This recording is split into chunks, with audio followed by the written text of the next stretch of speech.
मुद्दा तो देखिए पूरे इंडिया का मुद्दा है। ये जो नई एजुकेशन पॉलिसी है, इसको हम सब अपोज कर रहे हैं। ये एंटी टीचर है, ये पब्लिक फंडेड एजुकेशन को ख़त्म करने वाली है और हम नहीं चाहते कि प्राइवेटाइजेशन हो और ये बड़े बड़े बिजनेस घरानों में जाए और गरीब लोगों को एजुकेशन ना मिल सके। इसके अगेंस्ट हम पूरे इंडिया से पूरे टीचर्स आए हुए हैं कि न्यू एजुकेशन पॉलिसी का हम विरोध कर रहे हैं। और कुछ स्टेटों में जो नए स्केल लागू नहीं हुए, जैसे हम चंडीगढ़ से आते हैं, चंडीगढ़ में अमित शाह जी ने ये डिक्लेयर कर दिया था हमारे लिए 29 मार्च को कि 1 अप्रैल से आपको सेंट्रल रूल लागू किए, आपको यूजीसी पे स्केल्स भी मिलेंगे और साथ में आपको 65 साल उम्र की भी मिलेगी। अभी तक ब्यूरोक्रेटिक हैसल्स ऐसे हैं कि ना तो हमारी अभी नए स्केल मिले हैं, ना ही हमारी 65 साल हुई है। हमारी ये अभी अपील है गवर्नमेंट से और होम मिनिस्टर से कि जो उन्होंने बोला है उसको लागू भी करवाएं। और बाकी के मसले कैश प्रमोशंस हैं, हमारे सेल्फ फाइनेंस वाले उनको एडेड में लाना है और हमारी रिटायरमेंट है, पेंशन है, बहुत सारे मुद्दे थे जो पूरे इंडिया में कुछ स्टेटों में हो गए, कुछ में नहीं हुए हैं। वी वांट के पूरी एजुकेशन पूरे इंडिया में एक सी हो और जो हमें सेंट्रल रूल मिले हैं चंडीगढ़ में वो जल्दी से लागू हो। तो ये न्यू एजुकेशन जो पॉलिसी लाई है सरकार, तो पुरानी एजुकेशन पॉलिसी में क्या अंतर है? बहुत ज़्यादा अंतर है। पुरानी एजुकेशन पॉलिसी जो थी वो that was education for all, अब गरीब की पहुंच से बाहर हो जाएगी। कॉर्पोरेटाइजेशन हो रही है, अमीर लोगों को एजुकेशन मिलेगी। बड़े बड़े घराने जो हैं, बड़ी बड़ी वो यूनिवर्सिटीज़ खोल रहे हैं, लाखों की फीस है और पब्लिक फंडेड एजुकेशन ख़त्म हो रही है। हम मान रहे हैं कि 10% ऑफ द जीडीपी हमें मिले, 6% भी नहीं मिल रहा, 3% दे रहे हैं, वो भी नहीं पहुंच रहा और गरीब की पहुंच से एजुकेशन बाहर हो जाएगी और सिर्फ अमीर बंदा पढ़ पाएगा। इसीलिए बच्चे जो है सड़कों पे आ रहे हैं, आप देख रहे हो क्या हो रहा है। We want that new education policy should be rejected and old education policy with public funding should be implemented। कहीं ना कहीं फ्यूचर के साथ भी खिलवाड़ कर रहे हैं, बहुत बुरी तरह से कर रहे हैं। इस गवर्नमेंट ने सोच रखा है कि सब कुछ बेच देना है और एजुकेशन के लिए तो बिल्कुल जितने बड़े शहर, हमारा चंडीगढ़ शहर जिसमें अच्छी यूनिवर्सिटी, इतनी पुरानी यूनिवर्सिटी है, उसकी साइडों में प्राइवेट यूनिवर्सिटीज़, कोई चंडीगढ़ यूनिवर्सिटी, कोई एमटी यूनिवर्सिटी, कोई रियात बारह, सारियाँ यूनिवर्सिटियाँ ला के बैठा दी हैं ताकि ये पब्लिक फंडेड एजुकेशन खत्म हो जाए। तो ये फ्यूचर के साथ, बच्चों के साथ खिलवाड़ है। और टीचर्स को जो प्राइवेट यूनिवर्सिटीज़ है सैलरी पूरी नहीं देती, हमें सैलरी मिलनी चाहिए, वो उसके नए स्केल्स नहीं दे रहे, यूजीसी को ख़त्म करने की बात कर रहे हैं और हम इसका पुरजोर विरोध कर रहे हैं कि all the things of new education policy are not acceptable to us. Sir आपका नाम? भूपेंद्र सिंह।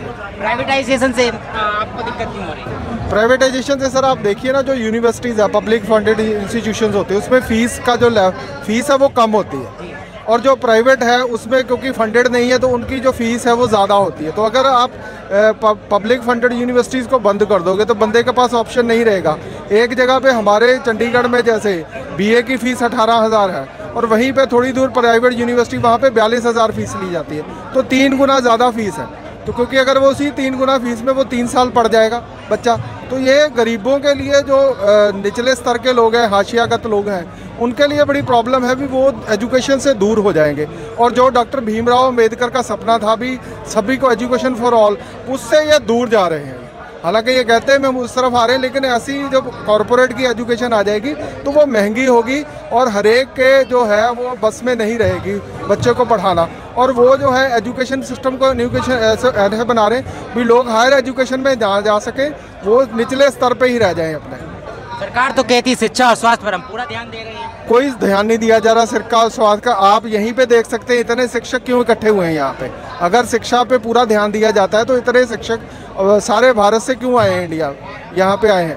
अगर शिक्षा और स्वास्थ्य पे ध्यान दिया जाता तो कोरोना काल में इतने लोगों की डेथ ना होती, हमें जो है ना पता चलता, ठीक है ना। तो ये सारी जो चीज़ें हैं इनको सरकार को ध्यान देना चाहिए भी। शिक्षा और जो स्वास्थ्य है उसके बिना जो है देश की तरक्की नहीं कर सकता। महंगाई देखिए आप किस तरह से आगे बढ़ती जा रही है, तो ये इधर से महंगाई तो है ही नहीं, सरकार बोली राष्ट्र हित में है महंगाई। महंगाई क्यों नहीं है? 100 रुपये से ऊपर लीटर पेट्रोल है। आप देखो जीएसटी चावल जो खाने पीने की चीज़ों पे लग गया, अब वो महंगाई बढ़ती जा रही है। एक तरफ महंगाई बढ़ रही है, दूसरी तरफ एजुकेशन ज़्यादा महंगी होती जा रही है, तो बच्चा कहाँ से पढ़ पाएगा? वो तो जो बच्चे हैं गरीब बच्चों के, वो मजदूरी करते ही रह जाएंगे, वो आगे नहीं बढ़ पाएंगे, हायर एजुकेशन नहीं ले पाएंगे। तो ये हमारा जो विरोध है सरकार के खिलाफ यही है भी आप इस चीज़ को जो है ना लागू कीजिए। आप जो पुरानी पॉलिसी है उसके हिसाब से जो शिक्षा नीति है उसको ही आगे बढ़ाइए। अगर मतलब कोई परिवर्तन नहीं हुआ तो आगे क्या प्रयास रहेगा? हमारा जो है, हम इस आंदोलन को और ज़्यादा बढ़ाएंगे, इसको जन आंदोलन का शेप देंगे। आज ये पहला हमारा जो है स्टेप है इस न्यू एजुकेशन पॉलिसी की तरफ। हर एक स्टेट में जो है वो सेमिनार कराए जाएंगे, धरना प्रदर्शन किए जाएंगे आंदोलन का। इसके बाद हम जो विद्यार्थी हैं उनको भी अपने साथ में लेंगे और सरकार का भरपूर तरह से हम जो है वो नीति का खंडन करेंगे। देखिए, सरकार की तानाशाहीपूर्ण नीतियों के खिलाफ हमारा ये धरना है और सबसे बड़ी बात जो है वो ये है कि पुरानी पेंशन सरकार अपने तो ले रही है, हम लोगों को नहीं दे रही है। 2005 के बाद जो भी नियुक्त हुए हैं उनका पुराना पेंशन ना दे करके न्यू पेंशन स्कीम में लागू कर दिए हैं, जो सही नहीं है। अगर न्यू पेंशन स्कीम इतना ही सही है तो सरकारें अपना भी पुराना पेंशन बंद करके नया पेंशन। डिफरेंट है दोनों में। डिफरेंस ये है कि आप मोस्ट ये समझ लीजिए कि जब पुराने पेंशन वाले लोग रिटायर होते हैं तो उनके घर वाले उनका स्वागत करते हैं, और जब एनपीएस वाले रिटायर होंगे तो हम सड़क पे आ जाएंगे। और घर वालों की तो बात छोड़िए, हमारी अपनी ही स्थिति इतनी खराब हो जाएगी कि हो सकता है हम सुसाइड कर लें, क्योंकि रिटायर होने के बाद हमारे हाथ में आएगा 500 रुपया, 1000 रुपया, जो कोई मतलब नहीं है। और आज के डेट में ओपीएस में अगर कोई रिटायर होता है तो जो भी उसका ग्रॉस वेतन है लगभग उसका 50% उसको आजीवन मिलता रहता है, जो उसके भरण पोषण के लिए पर्याप्त होता है। और आज के डेट में एनपीएस वाले रिटायर हो रहे हैं तो किसी का 1000 बन रहा है, किसी का 2000 बन रहा है। अब आप कल्पना करिए, आप तो पूरा समाज देख रहे हैं कि 1000 रुपये 2000 रुपये पाने वाला भविष्य में कैसे अपना जीवन यापन करेगा, या उसके घर के लोग उसका कितना सम्मान करेंगे। अगर कहीं बीमारी की स्थिति बन गई तो अपना क्या इलाज कराएगा। तो सबसे बड़ा मुद्दा जो है वो ये है कि हमें ओपीएस की बहाली हो। दूसरा है कि न्यू एजुकेशन पॉलिसी, एक तरह से ये शिक्षा का व्यवसायीकरण किया जा रहा है और जो सही नहीं है। न्यू एजुकेशन पॉलिसी को लागू करने का तरीका नहीं सही है। आप बहुत जल्दी में इसको थोप दिए हैं शिक्षकों पे, शिक्षा संस्थानों पे, जो अच्छा नहीं है। इसको अगर इतना ही अच्छा है तो इसको व्यवहारिक तरीके से ट्रेंड करके लोगों को डिजिटल बनाने की बात कर रही है सरकार। डिजिटल बना सकते हैं आप, लेकिन आप समझिए ना कि आपके ग्रामीण परिवेश के जो स्कूल हैं, कॉलेज हैं, वहाँ आपके लाइट है ही नहीं, तो आप क्या डिजिटल बनाओगे। आप पहले कॉलेजों की सुविधा तो बढ़ा लो, कॉलेजों को इस लायक बना तो लो कि वो डिजिटल हो जाए। शिक्षा और स्वास्थ्य पे पूरा ध्यान देती है। शिक्षा और स्वास्थ्य पे ध्यान है, लेकिन अभी बहुत जरूरत है इसके सही होने में, बहुत टाइम लगेगा। तो सरकार को भी हमारे बीच कोई चीज थोपना नहीं चाहिए। अब आप ये समझ लो कि हम लोग यूपी से हैं, अभी यूपी सरकार ने क्या किया है कि कैशलेस हेल्थ स्कीम लागू किया है, लेकिन अशासकीय डिग्री कॉलेजों पे के शिक्षकों के पे वो लागू नहीं है। हमारी संख्या 8 से 9 हजार कुल है। सरकार 25 लाख लोगों को ये सुविधा दी और 8-9 हजार लोगों को नहीं दे रही है। हर हर मोदी घर घर मोदी में हमें कोई ऑब्जेक्शन नहीं है, लेकिन ये आईटी सेक्टर का प्रायोजित है। वास्तविकता आप जाकर के गांव में देखिए ना, गांव के कॉलेजों में देखिए। हम एजुकेशन की बात करने आए हैं, तो एजुकेशन हमारे पे लागू किया है ना, तो हमारी व्यवहारिकता के धरातल पे लागू करिए। हमारे यहाँ लाइट नहीं और मेरे यहाँ आईटी सेक्टर आप बना दोगे, कैसे संभव है। शिक्षा का मंदिर भी सही हो और ये मंदिर भी सही हो, धर्म की रक्षा भी हो, लेकिन शिक्षा के मंदिर को भी आप सही करिए। शिक्षा के मंदिर को धीरे-धीरे सरकार कर रही है, नहीं कर रही है, जबरदस्ती थोप रही है, तानाशाही से चला रही है। और तानाशाही से सरकारें जो चलती हैं वो बहुत व्यवहारिक धरातल पे सही नहीं होती हैं। वो तो बोले लोकतंत्र से चल रही है सरकार। आप तो पत्रकार हो, आपको भी पता होगा हमारे बोलने से और उनके बोलने से क्या होता है। निष्पक्ष पत्रकारिता कर लो आप, आपको समझ में आ जाएगा। लोकतंत्र का मतलब क्या है आप नहीं जानते हैं। उनके कहने से और हमारे कहने से आप चलेंगे, जो सही है वो सही है बस।